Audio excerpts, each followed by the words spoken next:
할렐루야.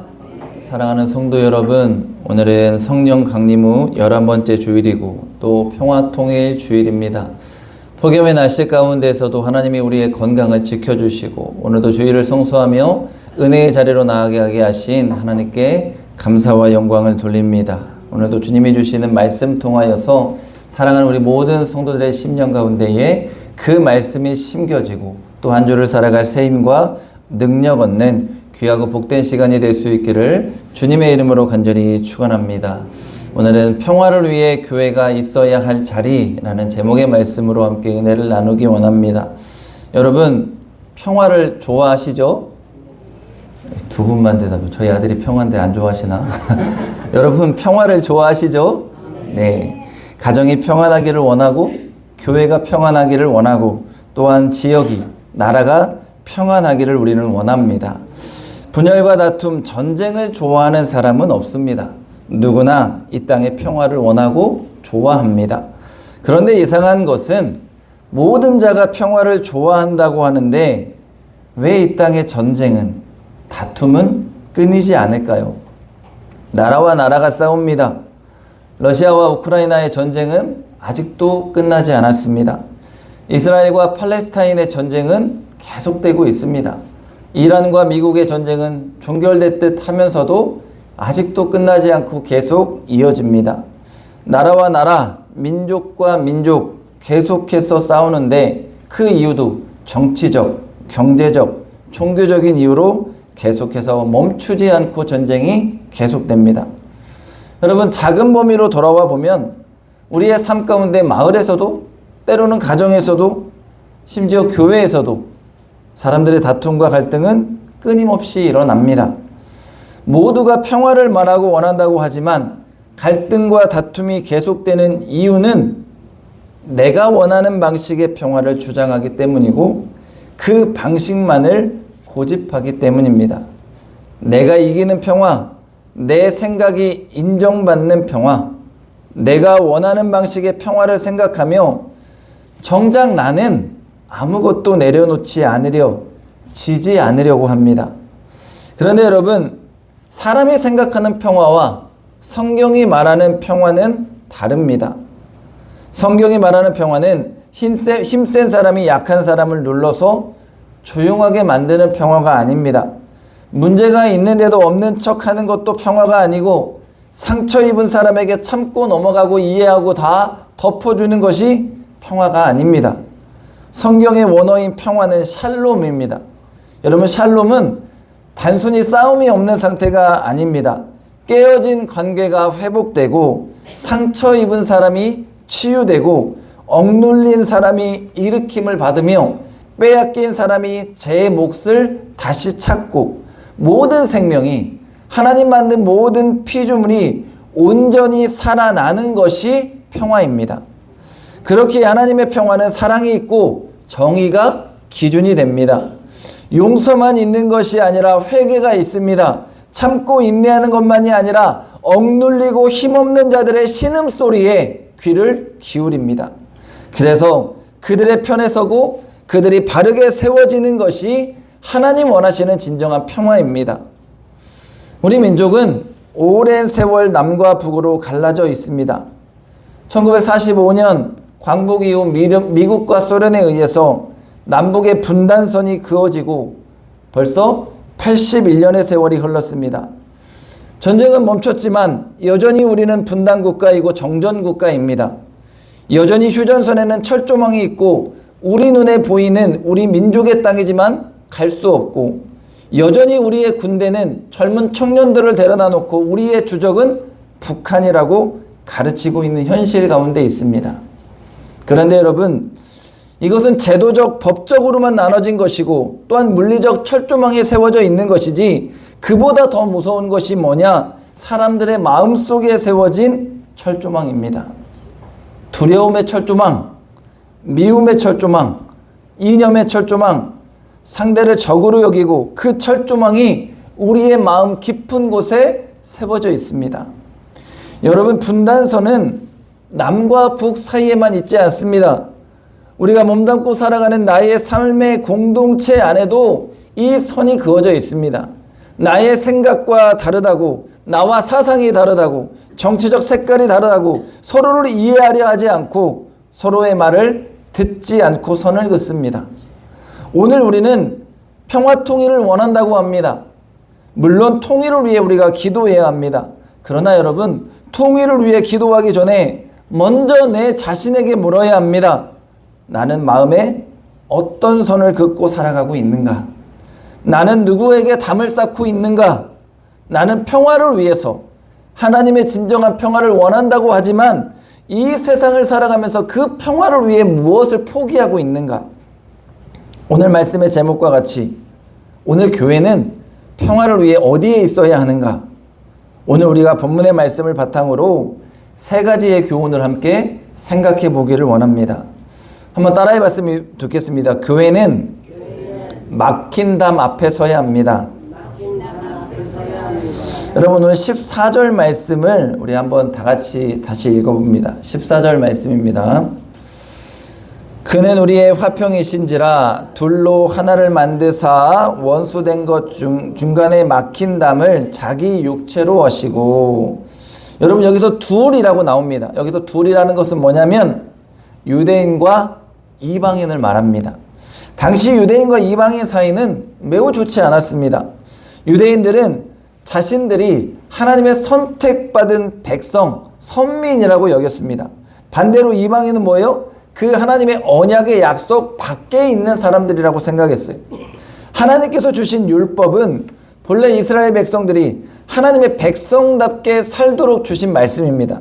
그러나 시간이 지나면서 율법이 사람과 사람을 구분하고 상대를 배제하고 자신들의 우월함, 하나님이 우리를 선택하셨다라는 우월함을 드러내는 그러한 증거의 말씀으로 새겨졌습니다.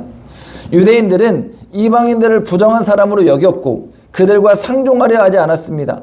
만나는 것도 싫어했고 밥 먹는 것도 아예 꺼려했고 가까이 있는 것 자체를 아예 부정했습니다. 여러분, 그런데 이방인들이 그런 취급받으면 유대인들을 좋아할까요? 아니죠. 좋은 감정이 있을 리 없죠. 그들도 똑같이 무시하고 똑같이 미워하는 겁니다.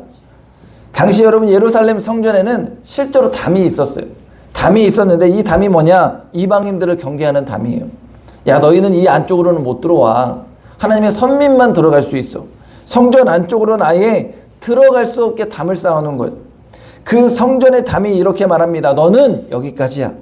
너희는 우리와 같지 않아. 너희는 이 안에 들어올 수 없어. 너희는 성령 안에서 불결한 자야. 이렇게 말하고 있는 거예요. 그런데 여러분, 유대인들의 이러한 생각, 그 담을 누가 하셨다고 말씀합니까? 예수님이 하셨다고 말씀합니다. 사람들이 오랫동안 쌓아왔던 적대감의 담, 종교와 민족과 문화의 담을 예수님께서 자신의 몸을 통하여 허무셨다는 것입니다. 오늘 우리 삶에 여러분 어떤 담이 있습니까? 남과 북을 갈라놓은 이념의 담이 있습니다. 우리는 북한의 잘못된 체제와 이념, 그리고 억압과 불의를 분명하게 보고 있습니다. 그러나 여러분, 그러한 체제 가운데에서 아파하고 신음하며 고통받고 학대받는 우리의 동포들의 현실을 외면하면 안 됩니다. 북한의 체제와 이념을 미워하는 것과 북한에 있는 우리의 동포들을 미워하는 것은 전혀 다른 문제입니다. 그들도 하나님이 지으신 소중한 생명이고 오늘도 주님은 그들의 아픔과 신음의 현장에 함께 계시는 줄로 믿습니다. 그들이 배고파 신음할 때에, 가난에 허덕일 때에 주님은 그 자리에서 함께 손을 잡고 울고 계시며 그들에게도 자유와 복음이 필요함을 오늘 우리에게 말씀하시는 줄로 믿습니다. 오늘 예수님은 유대인만의 주님이 아니고 또한 우리와 같이 평안하게 믿고 살아가는 자들만을 위해서 십자가를 지신 것이 아닙니다. 연약한 한 영혼, 죽어가는 한 영혼을, 그 한 영혼을 위해서 우리 주님은 십자가를 지셨습니다. 그러므로 오늘 교회는 잘못된 이념과 체제에는 저항하되 한 영혼을 사랑하고 그 생명을 위해서 기도하는 일을 포기하면 안 되는 줄로 믿습니다. 오늘 우리가 사는 이 세상 편가르는 거 참 좋아합니다. 어느 지역 사람입니까? 어느 정치적 성향을 가지셨습니까? 얼마의 부를 갖고 있습니까? 어떤 명예를 가지셨습니까? 끊임없이 편을 가르고 내 편과 네 편을 구분하려고 합니다. 그런데 오늘 예수님은 우리에게 묻고 계십니다. 너는 누구의 이웃이 되어주겠느냐? 여러분, 세상은 편을 가르고 너는 누구 편이냐고 묻는다면 예수님은 오늘 우리에게 사람 살리는 일에, 영혼 건지는 일에 앞장서라고 말씀하며 네 이웃이 누구냐고 묻습니다. 오늘 세상은 남을 이기고 짓누르고 올라서라고 하지만 우리 예수님은 원수도 사랑하라고 말씀하며 이 땅에 화평케 하는 자로 살아가라고 명령하시는 줄로 믿습니다. 그렇다면 이런 세상 가운데서 교회는 어디에 있어야 할까요? 교회는 갈등이 없고 안전한 곳에만 있으면 안 됩니다. 갈라진 사람의 틈 사이로 들어갈 수 있어야 합니다.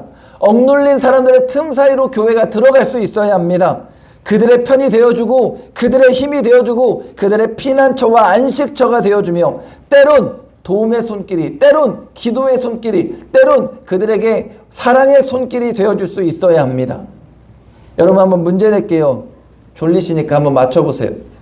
병원은 왜 필요해요, 여러분?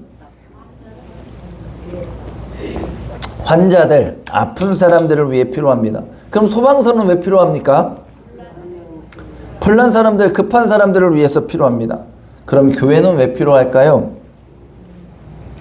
하나님의 사랑이 필요한 자들을 위해, 정의가 필요한 곳에, 아픔과 상처와 갈등이 있는 곳에 주의 사랑을 전하고 주의 평화를 전하기 위해, 미움이 있고 다툼이 있는 곳에 하나님의 평화를 전하기 위해 삶의 안식처가 없는 자들이 기댈 수 있는 그곳이 교회가 되어야 하는 줄로 믿습니다. 오늘 세상은 힘이 있고 돈이 있는 자들이 원하는 방식대로 움직여지는 것 같습니다. 그러나 교회는 힘 있는 자들을 위해 존재해서도 안 되고 그들의 목소리가 커져서도 안 됩니다. 교회는 하나님 나라를 위해서 존재하고 가난하고 외롭고 힘든 사람들, 마음이 병들고 아픈 소외된 사람들의 소리에 귀를 기울이고 그들의 손을 잡아주는 평화의 공동체가 되어야 합니다. 갈등과 문제 앞에 하나님의 평화를 위해 정의와 공의의 잣대로 불의는 분명하게 지적하면서도 사람을 포기하지 않고 진리를 외치고 사랑을 놓치지 않는 그 믿음의 공동체가 되어야 합니다. 죄는 분명하게 지적하면서도 회개하고 돌아올 길을 분명하게 열어놔서 회복의 역사가 일어나는 곳이 하나님의 교회가 되어야 합니다. 그렇기에 오늘 평화를 위해서 교회가 있어야 할 자리는 막힌 담 아래입니다. 오늘 우리 맹산교회가 저는 막힌 담을 허무는 교회가 되기를 원합니다. 세상의 갈등을 피하는 교회, 또한 자기 편만 품는 교회가 되면 안 되고 하나님의 평화를 노래하면서 어떤 누구도 이 안에 들어오면 안식과 평화와 기쁨을 누리며 자기의 막힌 담을 주님께 내려놓고 주 안에서 평안과 기쁨을 누리며 지친 마음이 회복되는 역사가 하나님의 교회 가운데 있어야 할 줄로 믿습니다. 둘째로 여러분, 교회는 십자가 아래서 있어야 합니다. 십자가가 없는 교회는 하나님의 교회가 아닙니다. 오늘 14절에 그는 우리의 화평이신지라 말씀합니다. 여러분, 바울은 예수님 자신이 우리의 평화라고 선언합니다. 우리의 평화는 어떤 제도나 정치적 이념이나 환경에 있지 않습니다. 오늘 우리의 평화는 오직 예수 그리스도를 통해서 주어지는 줄로 믿습니다. 왜 예수님이 우리에게 평화이십니까? 16절에 보면 예수님께서 십자가를 통해 유대인과 이방인을 한 몸으로 만드시고 그들과 하나님과 화목하게 하셨으며 원수된 것을 십자가로 소멸하셨기 때문이라고 말씀합니다. 여러분, 십자가를 한번 보십시오. 십자가는 가로와 세로로 되어 있죠. 세로, 하나님과 인간 사이를 연결하여 수직으로 되어 있습니다. 죄로 인해 하나님과 멀어졌던 우리입니다. 그런데 예수님의 십자가를 통해 하나님과 우리가 한 몸 되어 나아갈 수 있게 된 겁니다. 막혔던 담이 허물어지고 우리는 예수님의 십자가의 공로를 의지해 하나님과 한 몸 되어 나아가는 겁니다. 또 하나, 십자가는 수평입니다. 이는 사람과 사람 사이의 화해입니다. 죄로 원수되었던 유대인과 이방인이 그리스도 예수 안에서 한 몸이 되었습니다. 이처럼 우리도 십자가의 은혜가 주어졌기에 수평적 하나님의 은혜, 수직적 사람과 사람과의 평화의 은혜를 예수님으로부터 얻게 된 줄로 믿습니다. 여러분, 이 두 십자가는 떨어져 있지 않습니다. 세로는 여기고 가로는 여기 있는 것이 아니라 붙어 있죠. 하나님과의 관계만 회복되어서도 안 되고 사람과 사람과의 관계만 회복되어도 안 된다는 거예요. 하나님께 용서받아 주님께 나아갔다고 하면 사람을 미워하고 원수가 될 수 없다는 겁니다. 십자가의 은혜는 하나님과 나를 연결하여서 사람과 사람을 연결할 수 있게 한다는 것을 깨달아야 합니다. 그렇기에 십자가를 바라보며 내가 죽어서 천국 가게 된 것만 깨달아지는 것이 아니라 그리스도의 사랑과 희생을 기억하고 십자가로 하나님과 화목하게 된 나, 십자가로 사람과 사람 사이에 평화를 이루게 된 나, 그래서 십자가를 기억하며 오늘도 화평케 하는 자로 살아가는 내가 되어야 된다는 것을 깨닫는 은혜가 있기를 원합니다. 오늘 우리가 살아가는 이 세상은 힘센 사람이 이기면 평화가 온다고 생각합니다. 상대방을 내가 힘으로 완전히 제압하면 안전하게 될 것이라고 착각합니다. 그래서 전쟁이 그치지 않고 계속해서 우리는 이만큼 힘이 있어 전쟁이 멈추지 않는 거예요. 그러나 여러분, 그러한 힘에 의한 평화는 오래가지 못합니다. 아니, 진정한 평화를 이루지 못하고 우리가 전쟁을 끝나면 아시지만 한쪽은 완전히 폐허가 되어요. 완전히 한쪽이 무너져야 끝납니다.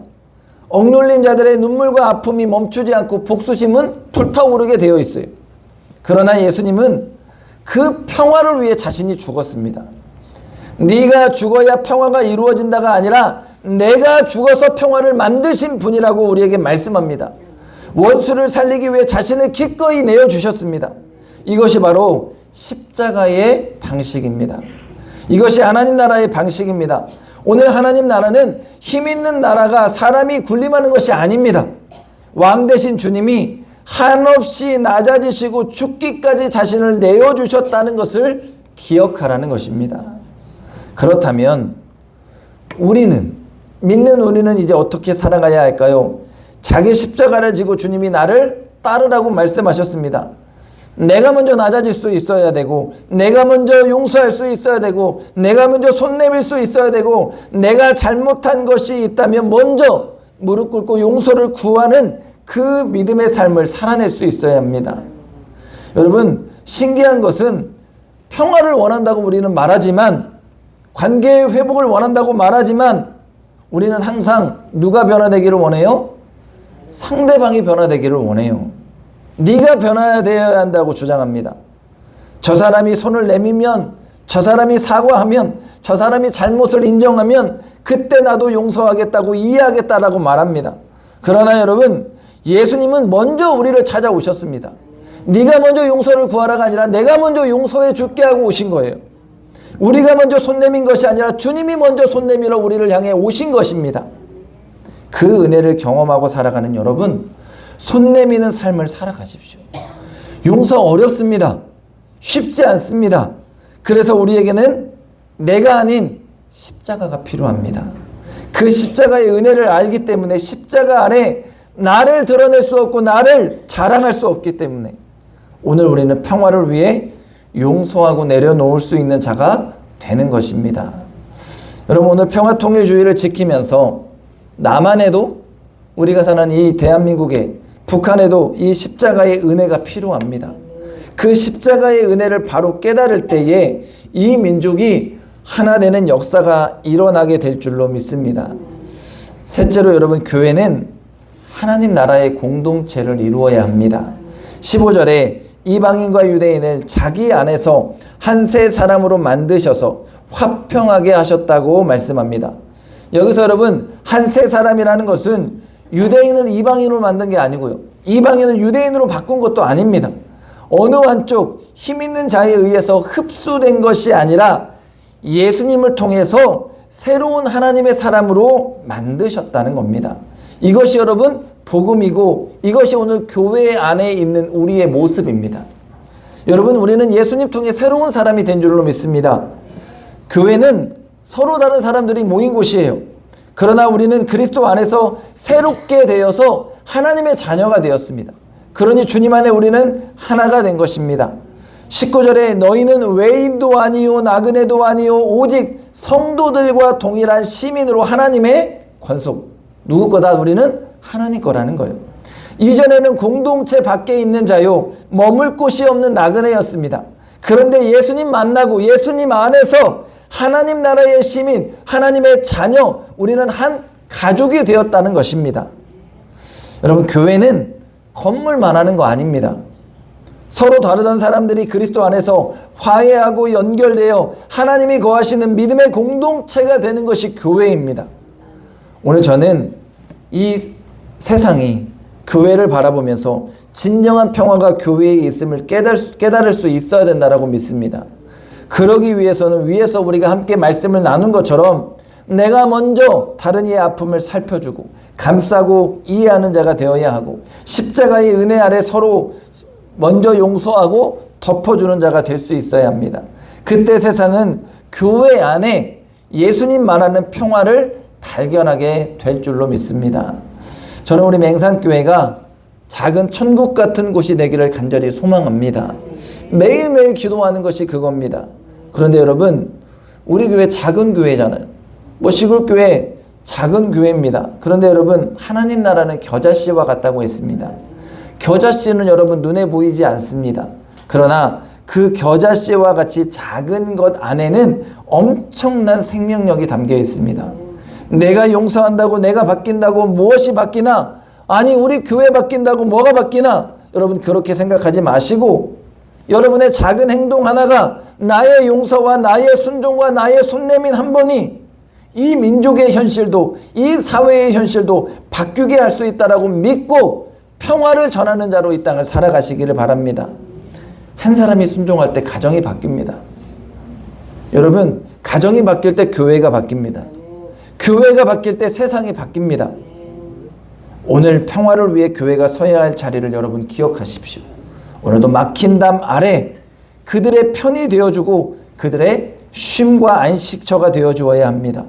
오늘도 십자가의 은혜 아래 서야 하고 오늘도 이를 통해 하나님 나라를 이루어 가야 합니다. 그때 우리 민족이 바뀌고 우리 민족이 평화 통일의 길을 향해 나아가게 될 것입니다. 여러분, 통일을 위해서 기도하시기 바랍니다. 여러분, 멈추지 마시기 바랍니다. 북녘 땅의 동포들을 위해 지금도 지하교회에서 부르짖는 우리의 믿음의 형제 자매들을 위해서 여러분 기도해야 합니다. 그리고 나의 삶에서부터 이 작은 평화를 위해 행동하고 움직일 때에 놀라운 하나님의 평화의 역사가 오늘 우리 민족 가운데에 일어나게 될 줄로 믿습니다. 오늘 가장 가까운 곳에서부터 평화를 노래하고 만들어갈 때에 주님은 오늘 우리의 공동체 안에 우리의 사회 안에 이 민족 가운데에 하나님 원하시는 진정한 평화를 만들어 주실 줄로 믿습니다. 그런 은혜가 분단된 이 민족 가운데에 있기를 주님의 이름으로 간절히 축원합니다. 축원합니다.